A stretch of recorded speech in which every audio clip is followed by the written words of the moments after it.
Hello and aloha pa. My name is Abbas Tamuri. I'm a Baha'i that is not affiliated to the Baha'i organization in Canada and in the world. And my views are my own views. It's not related to the Baha'i community. Today is, time is 12 o'clock in the night. Today's 28th, well, it just turned 29th. It's the third videos that I'm putting in today. Today I want to talk about, right now, actually today, same day, I want to talk about the laws and control as a part of this Canadianism that I've lived to understand and to know. Well, perhaps the Canadian laws overall, compared to the many countries in the world, perhaps are much better and more civilized compared to the third world, countries. I always ask myself, what is the source of the lawmaking in Canada? What triggers the law? What makes the law? What makes the lawmakers to make the source? What makes them to make the law? What is the source of it? The reason behind it? It has been my observation, one of the major sources of making law in Canada are the criminals. They're dictating the making of the laws. They go and do something wrong, and the government makes laws for everybody else who hasn't done it. As for the criminals, they don't bother with these laws because they don't follow it. They just go on to invent another way to create crime again. So we're always behind them.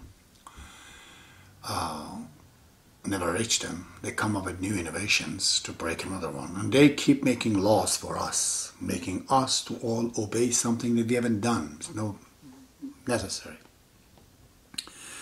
So I compare Canadian law with countries like Iran. Well, Iran was only 20 years when I left, but let's compare it with India, which is a democracy. And they're huge in bureaucracy. But the areas that in the 3-4 years that I've been there, for example, traffic laws. Virtually there's nothing in India. There's not enough police. I was in a city, Trichy, maybe a couple of million people there. I don't know, maybe I had a couple hundred police.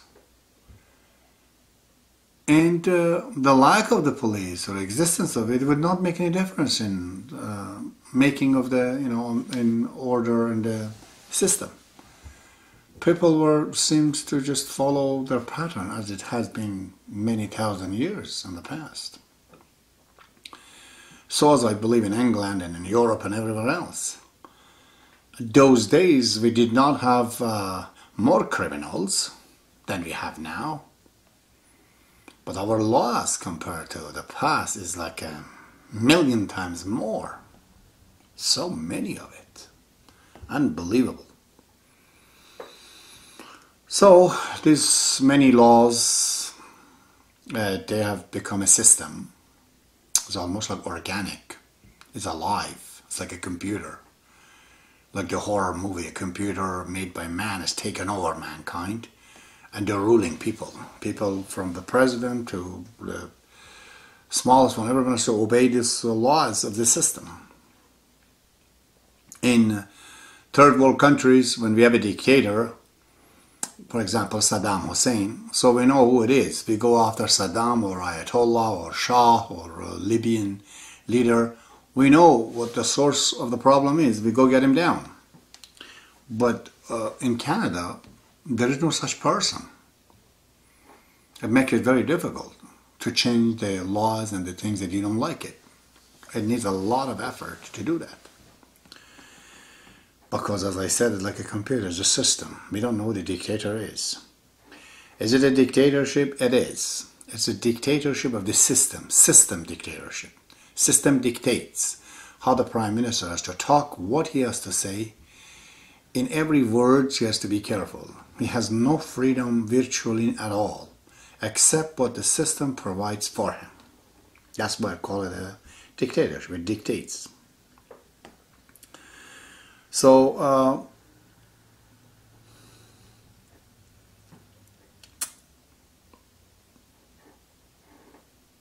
to explain this actually, how this system dictatorship works, I give an example. Let's say some mafiosis, some criminal organizations, come overnight, bang the door here, and tell me that I cannot leave this city. I have to stay here. And if I do, they're going to kill me. So, I know they're serious, and I want my life. Naturally, because I have family, kids, children, I will have to go and obey them. I have been imprisoned, in this example, in the city where I live, but yet there is no walls around it. There are walls. These walls are not seen. They're not visible. These criminals, they have made walls for me. I can't pass the line. If I do, they kill me. Don't I feel like a prisoner? Don't you feel like a prisoner if they put you under this invisible laws? Doesn't it? It feels like prison because you know you can't leave.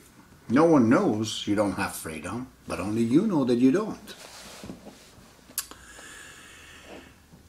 Western laws and the rules have created the same situations. They have created a lot of invisible walls around the people, and people are really imprisoned. They have to act accordingly. If not, they're going to lose, they get deleted. And the whole election even is not to change even the system. It is to operate the system. Those who have guts to do it, like Tommy Douglas, long time ago, they've gone. Those like Henry Boassa that had power to say that, you know, I say this or that, they had the guts, the power. They're gone, they're not around. So even the election is just to make the system to operate, not to change it. Any changes that are out there is for the party in power, for the president, for the prime minister. They do things to stay on their power. So we are imprisoned by these laws, the laws that we have made it ourselves. Now they have taken over us, and as a result, we are feeling like prisoners. Exactly like the same way we act too. Because these laws are not based on understanding the necessity of the human being, really. It's not. It's so superficial, so fast track, just made bang bang. Not counting what the result and consequence will that be. They say we legislated, this is why mankind is tired under such system. All the Canadians are very, very tired. The unfortunate problem is that I've been talking about these things at least for the last 27 years to a lot of people in Canada, especially Anglo-Saxon. They all say, I agree with me. They say, yeah. But you know what? What can we do? How do we stop it? It's impossible to change the system. You see? Very difficult, actually. I have to seriously to think what to do. I know that we have to create almost like a religion. This is what these videos are when I say Baha'i Faith in Canada. That the general public in Canada have to come to an understanding what's going on and what these things are hurting us before changing it. Let's just understand what the problem is. A group, let me call them the Guardians of Canada. And this, they have nothing to do with any existing organization and they don't work under the Canadian system of laws. They don't. They're just a group of people. They do not even incorporate themselves. There's some good, really great guys. They come down and they say, you know, put it on the internet somewhere, we're the guardians, and any laws in Canada, we're just going to bring it up.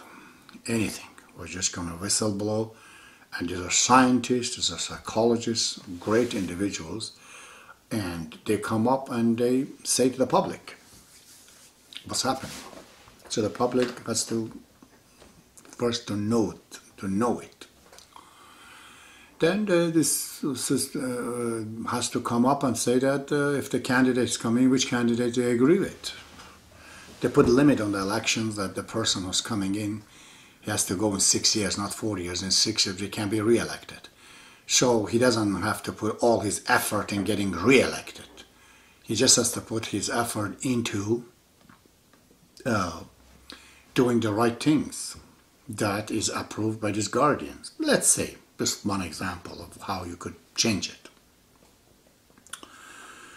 So under this pressure of this irrelevant, mostly the rules, and numerous one of course, especially the English and French people, more than anyone, they have given up. They can't do anything about it, okay? I go in dropping centers, full of them, lots of them. So, they just can't handle it. They can't remember too many laws. Just regarding driving a car, there are so many things involved to do. A man has so many plastic cards. Can't they just invent one card? One of the letters is my license, the other letter is my health card, the other letter is my social security, the other letter is my passport, I don't know, the other letter is my license. It's just one card, for example. There have been so many. Why? You know, this bureaucracy, so much of it, eh? So, by the way, the winner in this are the immigrants. They come in this country, they're born and cultured somewhere else. The whole system does not understand them. They don't consume the system. They don't drink, they don't do drugs, they don't get tired like it, they don't watch TV. Their family system is different. They are the winner. These laws are made to break the citizens of Canada. Those who are born here. And it doesn't matter which race. Those who are born here, they suffer under this numerous laws, unnecessary laws, irrelevant. My God, if one day these guardians come up and they just whistle blow to people how many bad laws are in this country. I'm going to mention a few of them later on. But so, as I said, everything is, since the immigrants are kind of immune. The first generation of immigrants, they're immune about it. Especially if they're not from Europe, because these things are also in the Europe too. So,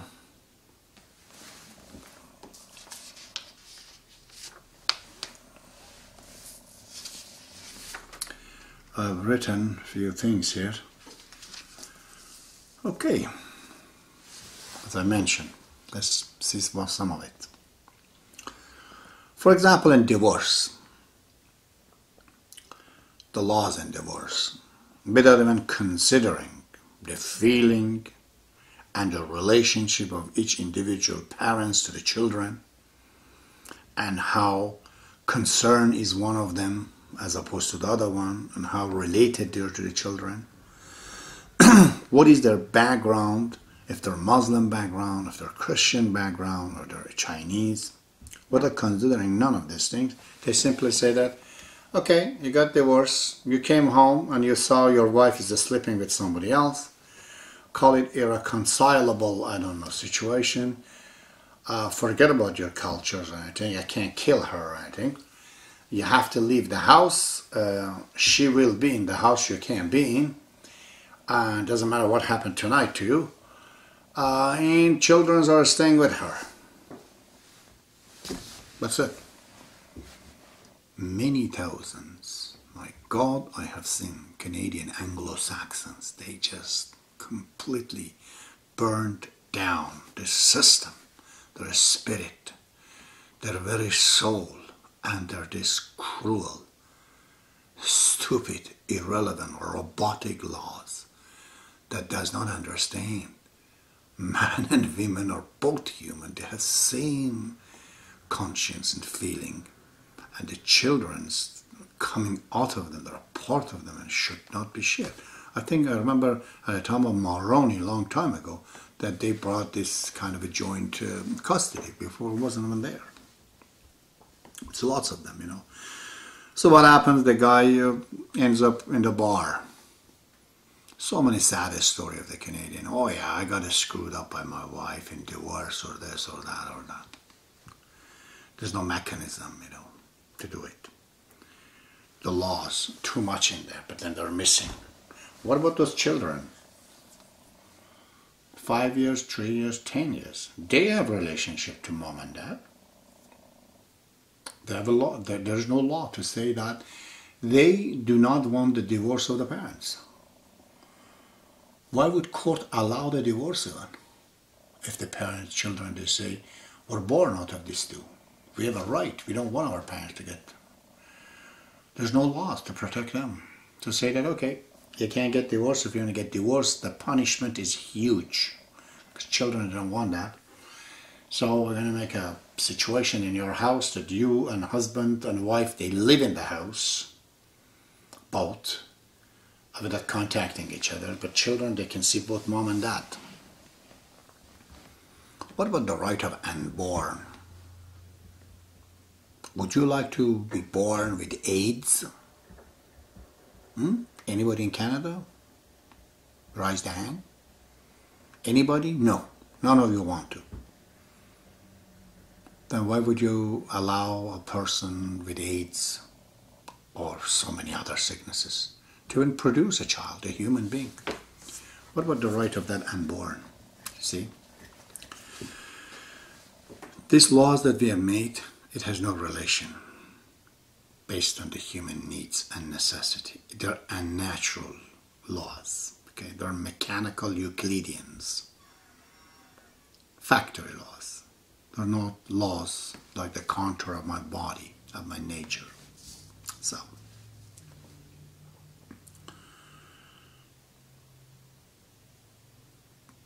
all these husbands, they end up alcoholic, some of them drug users, you know, loners, depressed, stressed,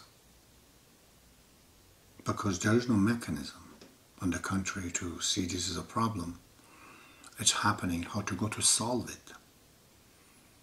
Government does not support this kind of things, which is really divorce, and many times it's sickness, it can be fixed.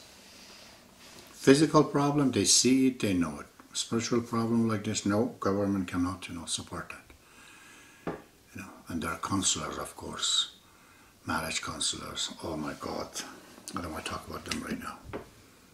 They're just totally bereft of every understanding how to put people together, to recognize them, to see where the problems comes from. We're just very, very undeveloped when it comes to these things. Very undeveloped. So let's talk about, for example, the rule and the laws regarding driving a car, speeding, let's say. So,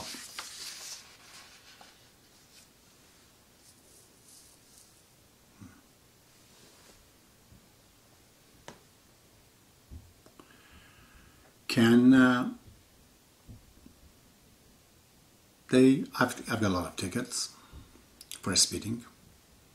I've said always that to the policeman, I try to educate them sometimes, that I tell them that the driving of a car, let's say the 50 kilometer or on a highway 180 kilometers, sometimes 100 kilometers, there's many things involved in issuing a ticket for this person. You have to see, first of all, what kind of a car he has. Some cars cannot take the speeds. They can't be controlled. Other cars, they can be controlled at the higher speeds. Therefore, with a relation to the make of the car and the speed can it take, safe speed can it have, that's one factor. Okay. And then the skill of this person who's driving in his driving life. Did he have a lot of accident based on the speeds or drinking or something, or no? Another factor, the time, the weather that this is taking place. So if you put all of those coordinates together against the police, then I have to say, okay, sir, my computer is telling me that with all the information that I have from you and the car and this and that, your speed at 50 is too much, or at 80 is less. We're not doing that. We're just canceling it. And what are we doing here? Helping all the insurance companies to become rich.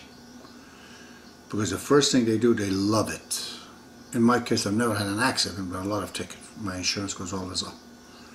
Again, why? Because the reason behind it. I've been 1 hour in the 401 and the traffic. Now I had an appointment that matters with my business, with my income. And I'm late, I have to put on the speed to compensate. But police does not understand none of that. 1 in 1,000 have in Canada, I think. 1 in 1,000 one that I've encountered too. Just giving you a few examples. Go investigate. This accident that has happened, was it the cause of it is speed?